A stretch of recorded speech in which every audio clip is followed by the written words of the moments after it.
පොඩි වීඩියෝ එකක් කරමු. මේකදී මම බලාපොරොත්තු වෙන්නේ කොහොමද මූලිකව ලිපියක් සකසා ගන්න අපි සූදානම් වෙන්නේ. පොඩි ලිපියක් සකසා ගන්නේ කොහොමද? මේ LibreOffice එකට මූලික හුරු වෙන්න පොඩි ප්‍රායෝගික කොටසක් කරලා බලමු. මේකදී මම මුලින්ම කියන්න කැමති ඔයගොල්ලන්ගේ LibreOffice එක ඕපන් කරගත්තාම ඔයගලන්ට මේ rulers කියන එක තා වැදගත්. මේ දෙපැත්තේ තියෙනවා උඩත් යටත්. මේක on වෙලා නැත්තම් මේ view කියන menu bar එකේ option එකට ගිහින් මේකේ තියෙනවා මේ rulers කියලා. අන්නේ rulers vertical ruler ඊළඟ rulers කියන දෙක active කරලා නැත්තම් මේක click කරලා active කරගන්න පුළුවන්. ඔයගොල්ලෝ දන්නවා Microsoft Office එකේ වගේම මේ rule එක උඩ පහත ගෙනihin අපිට මේ පිටුවේ type කරගන්න ප්‍රමාණය විශාල පොඩි කරගන්න පුළුවන්. margin ටික ලකුණු කරගන්න පුළුවන්. ඒ වගේම මේ මෙතනක් තියෙනවා මේ අපේ type කරන පේලිවල පටන් ගැනීම තීරණය කරන සලකුණු. ඊළඟට අපි තෝරගන්න ඕනේ අපි type කරන්න යන font එක. එහෙම නැත්නම් අකුරු වර්ගය. ඉතින් ඒක ඔයගොල්ලෝ දන්නවා. මෙන්න මේ format bar එකේ මෙන්න මෙතන තියෙනවා font name එක. අපේ කම්පියුටර් එකේ install වෙලා තියෙන සියලුම font මේකේ පෙන්නනවා. මේකෙන් අපි කැමති එකක් පල්ලෙහාට උඩට ගිහින් හොයා ගන්න ඕනේ. එහෙම නැත්නම් මෙතන type කරලා අපිට අවශ්‍ය font එක හොයා ගන්නත් පුළුවන්. ඉතින් ගොඩක් අය සිංහලෙන් type කරනකොට පාවිච්චි කරන ඉස්කෝලේ පොත කියන එක තියෙනවද කියලා බලමු අපි. මෙන්න තියෙනවා. එතකොට අපිට ඒක select කරගන්න පුළුවන්.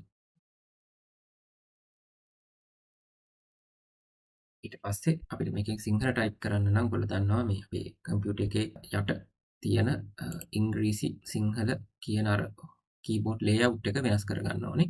මේක ලේසියෙන් ගන්නත් පුළුවන්. මේ Windows ලකුණත් එක්ක space bar එක click කරලා දැන් මේක select කරලා තියෙන්නේ English. මම මේක සිංහලට මාරු කර ගන්නවා. ඔන්න දැන් අපිට විජේසේකර යතුරුපුරට අදාළව මේ type කරගැනීමේ හැකියාව තියෙනවා. ඊළඟට අපි මේක ලිපිය පටන් ගනිද්දිම අපි මේ page එකේ ප්‍රමාණය තීරණය කරගෙන ඉන්න ඕනේ. මේක ගොඩක් වෙලාවට default එක කියන්නේ. පටන් ගන්නෙම්ම මේක තීරණය වෙලා තියෙනවා සාමාන්‍යයෙන් A4 හරි letter හරි කියන සම්මත paper size එක. අපි ඒක හරියටම දැනගන්න පුළුවන් මෙන්න මේ format කියන එකට ගිහින් page style right. ඔන්න ඕකේ තියෙනවා page කියන tab එක යටතේ format එක letter කියලා තමයි අර මම කලින් කිව්වා. ඉතින් තේරලා තියෙනවා. මේක අපිට අවශ්‍ය නම් A4 කියන එකට දාගන්නත් පුළුවන්. මේකදී අපි print out ගන්නකොට පොඩි වෙනසක් වෙනවා මේ paper එකේ margin හා අපි type කරගන්න ප්‍රමාණය.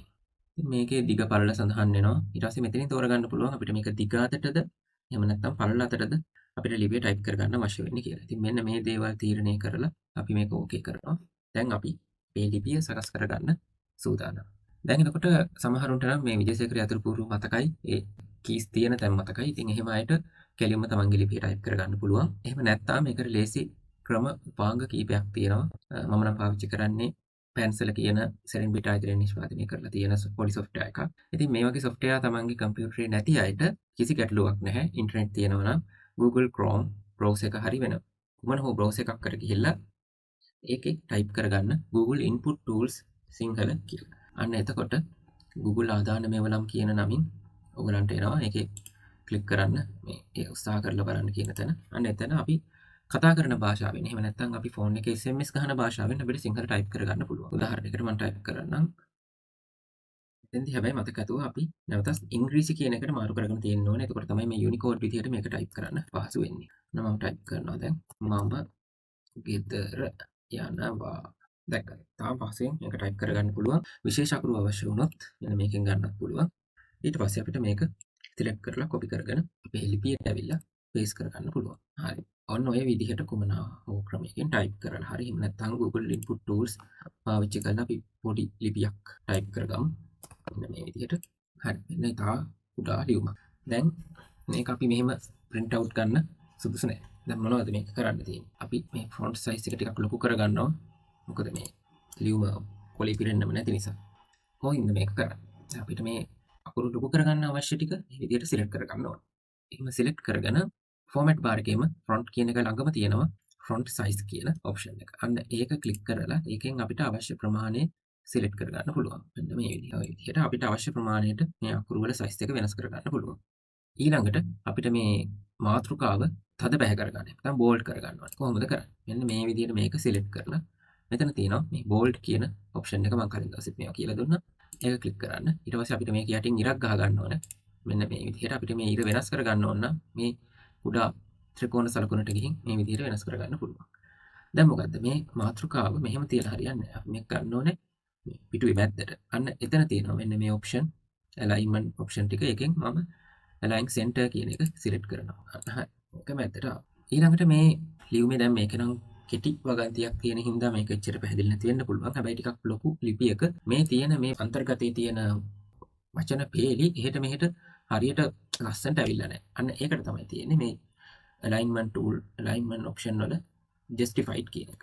අන්න ඒක දුන්නාම ඔයාලට පොඩ්ඩක් ඒක ඇදිලා පිටුව පිරෙන්න සකසා ගන්නවා. දැන් ඔන්න මෙන්න මේ විදිහට සරලව ලියුමක් අපි දැන් ටයිප් කරගෙන තියෙනවා. දැන් මොකද කරන්න තියෙන්නේ? මේක අපිට අවශ්‍ය නම් සේව් කරගන්න පුළුවන්. එකක් මෙතන තියෙන මේ සේව් ලකුණ ක්ලික් කරලා ඔන්න එතකොට එනවා අපිට මේක කොහෙද සේව් කරන්නේ කොහොමද සේව් කරන්න ඕනේ කියන වින්ඩෝ එක.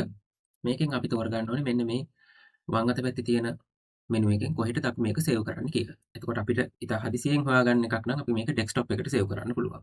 ඒක තමයි අපි පරිගණක ඕපන් කරපු මේ අපේ කම්පියුටර් එක ඕපන් කරපු ගමන්ම තියෙන පේන කොටස. එහෙම නැත්නම් අපිට පුරුද්දක් හැටියට මේක ඩොකියුමන්ට් වල සේව් කරගන්න පුළුවන්. එතකොට අපි මේ අදාළ ඩොකියුමන්ට් කියන එක ක්ලික් කරලා නිකම්ම සේව් කරන්නත් පුළුවන්. හැබැයි පුරුද්දක් හැටියට අපි මේ ෆෝල්ඩර්ස් හදාගෙන ඒ ෆෝල්ඩර් එකක සේව් කරගන්නවා නම් හොඳයි. මොකද එතකොට අපිට මේ අපි හදාගන්න ලිපි හරියටම ගොනුගත කරලා තියාගන්න පහසුයි. ඉතින් අපිට අදාළ ගුණයක් මෙතන හැදිලා නැත්නම් මෙතන ඔප්ෂන් එකක් තියෙනවා new folder කියලා ක්ලික් කරලා ඒක අපිට ඕන කරන නම සඳහන් කරගෙන ඒක සිලෙක්ට් කරලා ඒක ඕපන් කරලා ඒක ඇතුලේ සේව් කරගන්නත් පුළුවන්. දැන් ඔයගොල්ලෝ දක්වනවා මේ ෆයිල් නේම් එක තියෙන්නේ untitled කියලා. අපිට මේ ෆයිල් නේම් එකට කැමති එකක් දෙන්න පුළුවන්. මම එකට දෙන්නම් test කියලා. ඊළඟට මෙතන ඔයගොල්ලන්ට පේනවා මේ save as type කියන එක. මේක හරි වැදගත්. මොකද මේ LibreOffice එකේ සාමාන්‍යයෙන් මේ text file save වෙන්නේ ODT ෆයිල් විදිහට. මේක මේ ෆයිල් ෆෝමැට් එක ඕනෙම ටෙක්ස්ට් එඩිටර් එක ඕපන් වෙනවා. හැබැයි අපිට මේක Word එකක් විදිහට සේව් කරගන්න ඕන නම් මෙන්න මේක ක්ලික් කරලා මෙතන තියෙනවා මේ Word වර්ග ගොඩක්. එකෙන් අපිට මේ කැමති 2000 මේ Word 2007 365 කියන්නේ මේ මෑතක් වෙනකන් තියෙන ඕනෑම Microsoft version එකකට ගැලපෙන solution එකක්. ඉතින් ඊට වඩා පැරණි ඒවාත් මේකේ තියෙනවා. අපිට ඒවා දැනට නම් අවශ්‍ය වෙන්නේ නැහැ. අපි දැන්ට මේක මම සේව් කරගන්නවා මෙන්න මේ Word 2007 365 type එකේ. ඊට පස්සේ save button එක ඔබ. This document may contain formatted content that cannot be saved currently. මම අර කලින් කිව්වා වගේ මේ software එකේ තියෙන Word වලට වඩා ඇති පහසුකම් මේකෙදී අපිට නොලැබෙනවා කියන එක තමයි මේකේ කියන්නේ. ඒගොල්ලෝ කියන්නේ use ODF format කියලා. අපිට අත්‍යවශ්‍ය නම් අපිට මේක Word වල මෙන්න මේ විදිහට save කරගන්න පුළුවන් use Word 2007 365 format කියන්නේ. අපි දැන් මේක close කරගමු මෙහෙම. දැන් අපි ගිහින් බලමු right මෙන්න මෙතෙන්ට ඇවිල්ලා තියෙනවා අපි මේ test කියලා සේව් කරගත්ත එක. අපි ඒක ඕපන් කරලා බලමු. මෙන්න මේ විදිහට තියෙනවා. ඉතින් ඔන්න ඕක මම ඉතා සරල පොඩි ප්‍රායෝගික දෙයක් වෙන්නේ. මොකද පහුගිය වීඩියෝ කීපෙම අපි කතා කළේ මේ software එක ගැන, ඒකේ තියෙන option, ඉතින් මේකෙන් වැඩක් ගන්න කොහොමද කියන එක ගැන කතා කරන්න බැරි වුණා. අනේ නිසයි අද මේ කෙටි වීඩියෝ එක අරන් ආවේ. ඉතින් ඔයගලන්ට පේනවා ඇති මේක Word වලයි LibreOffice එකේ කිසිම වෙනසක් නැහැ කියන එක. ඉතින් මේකේ රහස් තියෙනවා, tricks තියෙනවා, පහසුවෙන් වැඩ කරගන්න ක්‍රම තියෙනවා. අපි ඒවා එකින් එක ඊළඟ වීඩියෝස් වලදී කතා කරමු.